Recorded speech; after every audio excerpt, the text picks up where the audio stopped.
ফরাসি চিন্তাবিদ রুশো ছিলেন আধুনিক গণতন্ত্র নির্মাতাদের অন্যতম। তিনি তার বিখ্যাত গ্রন্থ সোশ্যাল কন্ট্রাক্টে এভাবে শুরু করেছেন যে প্রতিটি মানুষ স্বাধীনভাবে জন্মগ্রহণ করেছে, অথচ আমি তাদেরকে দেখতে পাচ্ছি শৃঙ্খলাবদ্ধ অবস্থায়।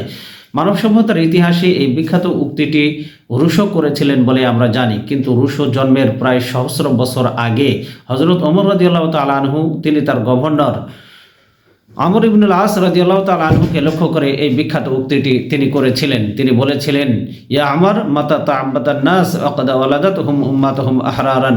হে আমর ইবনুল আস রাদিয়াল্লাহু তাআলা আনহু, তুমি কবে থেকে এই স্বাধীন মানুষকে কৃতদাস বানাতে শুরু করলে, অথচ প্রতিটি মা তার সন্তানকে স্বাধীনভাবে জন্ম দিয়েছে। 1948 সালে universal declaration of human rights UDHR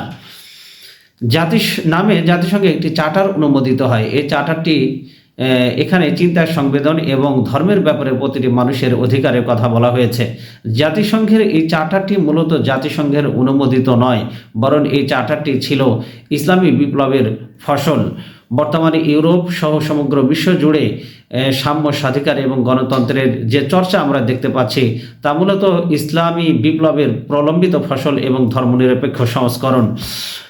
ইসলামের ধারাগুলির সাথে গণতন্ত্রের অসংখ্য ধারা রয়েছে যেগুলি সাদৃশ্যপূর্ণ। তার মধ্যে একটি হচ্ছে সরকার হবে জনগণের। গণতন্ত্রে রাষ্ট্র কোনো ব্যক্তি, কোনো দল, কোনো গোষ্ঠীর একক কোনো সম্পদ নয়। রাষ্ট্র হচ্ছে জনগণের সম্পদ। ব্যক্তি, দল, শ্রেণী, সকল শ্রেণী পেশার মানুষের সম্পদ হচ্ছে রাষ্ট্র। রাষ্ট্রের যে কোনো নাগরিক নিজের সামর্থ্য এবং যোগ্যতা অনুযায়ী তারা রাষ্ট্রের যে কোনো কাজে অংশগ্রহণ করতে পারে। রাষ্ট্রের যে কোনো কাজে অংশগ্রহণ করার জন্য কোনো ব্যক্তিতন্ত্র, স্বৈরতন্ত্র, ধনিকতন্ত্র এবং রাজতন্ত্রের কোনো সুযোগ ইসলামে নেই। এমনকি ধর্মের নামে কোনো গোষ্ঠী বা ব্যক্তি বিশেষের রাষ্ট্র শাসনের অধিকারও নেই। এটা ইসলামে স্বীকৃত নয়। আমরা অন্যান্য রেওয়ায়েত থেকে এটাও জানি যে সাইয়্যিদুনা হযরত আলী রাদিয়াল্লাহু তাআলা আনহু এই আশঙ্কা করতেন যে নবীজি সাল্লাল্লাহু আলাইহি ওয়াসাল্লামকে যদি তার পরবর্তী খলিফা কে হবে, তাহলে এই ব্যাপারে যদি জিজ্ঞাসা করা হয় তাহলে তার পক্ষ থেকে না উত্তর আসবে। এই জন্য আব্বাস রাদিয়াল্লাহু তাআলা আনহু একবার হযরত আলী রাদিয়াল্লাহু তাআলা আনহুকে বলেছিলেন যে রাসূল সাল্লাল্লাহু আলাইহি ওয়াসাল্লামের পরে পরবর্তী খলিফা কে হবে এই বিষয়টি জানার জন্য। হযরত আলী রাদিয়াল্লাহু তাআলা আনহু রাসূলের কাছ থেকে বিষয়টি জানার ব্যাপারে বিন্দুমাত্র আগ্রহ প্রকাশ করেননি, কারণ তিনি জানতেন যে রাসূল সাল্লাল্লাহু আলাইহি ওয়াসাল্লামকে যদি জিজ্ঞাসা করা হয় যে তারপরে পরবর্তী খলিফা কে হবে, তাহলে রাসূল সাল্লাল্লাহু আলাইহি ওয়াসাল্লাম এক বাক্যেই সেটি নাকচ করে দেবেন। খোলাফায়ে রাশিদুন রাদিয়াল্লাহু তাআলা আনহুম আজমাইন রাসূল সাল্লাল্লাহু আলাইহি ওয়াসাল্লামের এই নীতিমালা কঠোরভাবে তারা অনুসরণ করতেন। খোলাফায়ে রাশিদুনদের মধ্যে নির্বাচনের ক্ষেত্রে খোলাফায়ে রাশিদুনদের মধ্যে কারা নির্বাচিত হবে, এক্ষেত্রে কোনো রকমের আত্মীয়তা এবং বংশ পদমর্যাদা কোনো ফ্যাক্টর হয়ে দেখা দিতে পারেনি।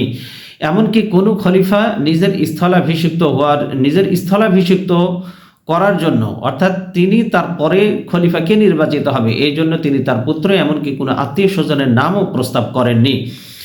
ইসলামের দৃষ্টিতে যে কোনো নাগরিক খেলাফতের দায়িত্ব পালন করতে পারে। খেলাফতের কর্তব্যসমূহ সুচারুরূপে পালন করার যোগ্যতা রাখে। সে যে বংশেরই হোক না কেন, তার গায়ের রং যেমনই হোক না কেন, সে খেলাফতের জন্য নির্বাচিত হতে পারে। ইসলামে এই ব্যাপারে কোনো আপত্তি নেই।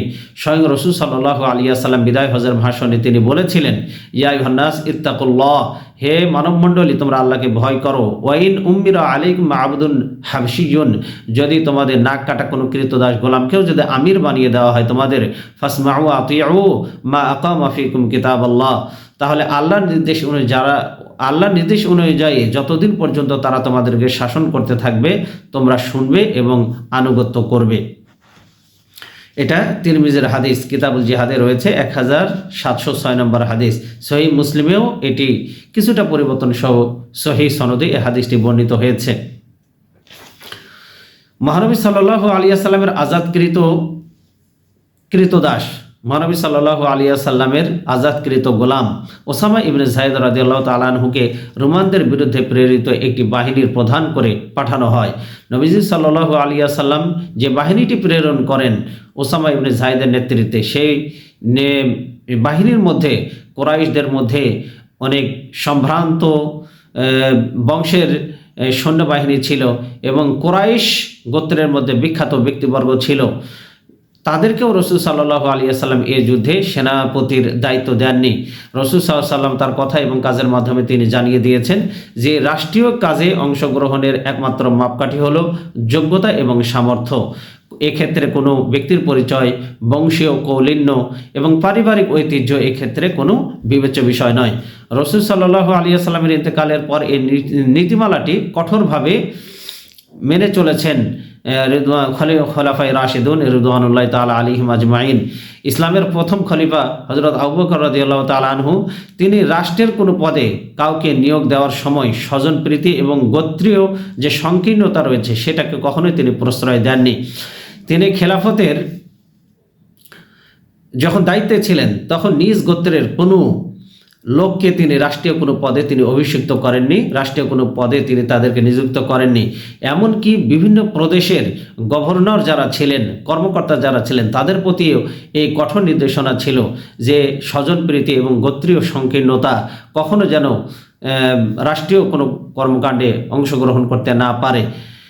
তো ইয়াজিদ ইবনে আবু সুফিয়ানকে আমির নিয়োগ করে রসুল সাল্লাল্লাহু আলাইহি ওয়াসাল্লাম যখন শাম দেশে প্রেরণ করেন সেই সময় তিনি তাকে লক্ষ্য করে বলেছিলেন, ইয়া ইয়াজিদ ইন্না লাকা কারাবাতান, হে ইয়াজিদ সেখানে তোমার অনেক আত্মীয় স্বজন রয়েছে। আসাইতা আন তুসিরাহুম বিল ইমারাতি, রাষ্ট্রীয় কর্মকাণ্ডে তাদেরকে নিয়োগ প্রদানের ক্ষেত্রে তুমি তাদেরকে অগ্রাধিকার প্রদান করবে। ওয়াযালিকা আকবারু মা আখাফু আলাইকা, তোমার ব্যাপারে আমি এটা সর্বাধিক আশা পোষণ করি। নবীজি সাল্লাল্লাহু আলাইহি ওয়াসাল্লাম আরো বললেন, ফাইন্না রাসূলুল্লাহ সাল্লাল্লাহু আলাইহি ওয়াসাল্লাম ক্বালা মান ওয়ালিয়া মিন আমরিল মুসলিমিনা শাইআন। তিনি আরো বললেন যে নবীজি সাল্লাল্লাহু আলাইহি ওয়াসাল্লাম বলেছেন, কোনো ব্যক্তি যদি মুসলমানদের কোনো জনপদের আমির হিসাবে নিযুক্ত হয়, ফা আম্মারা আলাইহিম আহাদান মাহাবাতান, এবং রাষ্ট্রীয় কোনো কর্মকাণ্ডে শুধুমাত্র আত্মীয়তার সূত্র ধরে কেউ যদি তাকে উক্ত পদে নিযুক্ত করে, রাষ্ট্রীয় কোনো কর্মকাণ্ডে আত্মীয়তার ভিত্তিতে যদি নিযুক্ত করে, ফা আলাইহি লানাতুল্লাহ, আল্লাহর পক্ষ থেকে তার উপরে লানত বর্ষিত হবে। লা ইয়াকবালুল্লাহু মিনহু সারফান ওয়ালা আদলা, আল্লাহ তার পক্ষ থেকে কোনো ফিদিয়া এবং কোনো বদলা গ্রহণ করবেন না। হাত্তা ইউদখিলাহু জাহান্নাম, এমনকি আল্লাহ তাকে এই স্বজনপ্রীতির করার কারণে আল্লাহ তাকে জাহান্নামে নিক্ষেপ করবেন। আল্লাহ আমাদেরকে এখান থেকে বিরত থাকার তৌফিক দান করুন এবং গণতন্ত্রের যে ধারাটি ইসলামের সাথে সাদৃশ্যপূর্ণ, ইসলামের পূর্ণাঙ্গ রূপরেখা যেভাবে ইসলাম দিয়েছে সেভাবে পালন করার তৌফিক আল্লাহ আমাদেরকে দান করুন। হাযা মা ইনদি ওয়াল ইলমু ইনদাল্লাহ। দেখা হবে দ্বিতীয় পর্বে।